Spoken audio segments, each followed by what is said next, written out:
संपूर्ण देशामध्ये 78वा स्वातंत्र्य दिवस अतिशय उत्साहात साजरा होतोय। अशातच पुण्यामधील विभागीय आयुक्त कार्यालयाच्या बाहेर आज वाघोलीकर एकत्र आले असून त्यांनी उपमुख्यमंत्री अजित पवार यांच्याकडे न्याय मागितलाय। अजितदादा पवार हे जिल्ह्याचे पालकमंत्री असून त्यांनी आमचं पालकत्व स्वीकारून आम्हाला आमच्या जमिनी किंवा आमचे पैसे परत द्यावेत अशी विनंती उपमुख्यमंत्री अजित पवार यांच्याकडे आंदोलनकर्त्यांनी केली आहे।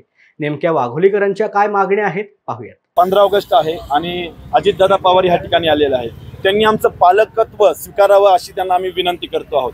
2016 ला सुप्रीम कोर्टाने वाघोलीतील 400 ते 428 गट ही जी जागा होती ती जागा विक्रीस मनाई केली असं पत्र त्यांनी कलेक्टर ऑफिसला दिलं होतं। कलेक्टर ऑफिसने ते पत्र खाली दिलंच नाही, गेली 7 वर्ष आणि ते पत्र दिलं 2023 ला। पण आमची खरेदी 2022 ला झाली, त्यात आमची काय चूक? त्याच्यावर कोणत्या प्रकारचा सर्च रिपोर्टमध्ये नाव नव्हतं, कोणताही बोजा नव्हता, लाल शेरा नव्हता। जागा विकत घेतल्यानंतर इथले अधिकारी म्हणजे आमच्याकडून महसूल घेतला आणि त्याच्यानंतर म्हणतात की जागा विक्रीस मनाई आहे। विकल्यानंतर त्यामुळे काय झालं, वाघोलीतील 500 कुटुंबाची फसवणूक झाली, 70 ते 80 कोटीची फसवणूक झालेली आहे। आणि आता आम्हाला सरकार न्याय देत नाही, डेव्हलपर पैसे देत नाहीत, ओनर म्हणतात आम्हाला माहीत नाही आणि परिणामी आमची फसवणूक झाली। पालकमंत्र्यांना आम्ही एक विनंती करतो, एक तर आमची जागा तरी आम्हाला वापस द्या किंवा आम्हाला पैसे तरी वापस द्या। हा बघा, हा फोटो आहे सांगलीकर यांचा, ही जागा मालक आहेत। अजून फोटो आहेत, उत्तम चंदानी आहेत, तोंडीबा पाटील आहेत, इथले काही स्थानिक पुढारी आहेत आणि काही डेव्हलपर आहेत। अशा लोकांनी जागा सर्रास विकतात। बरं, 2016चा आदेश आता यांनी काढला, त्याच्यानंतरही जागा विक्री चालू आहे।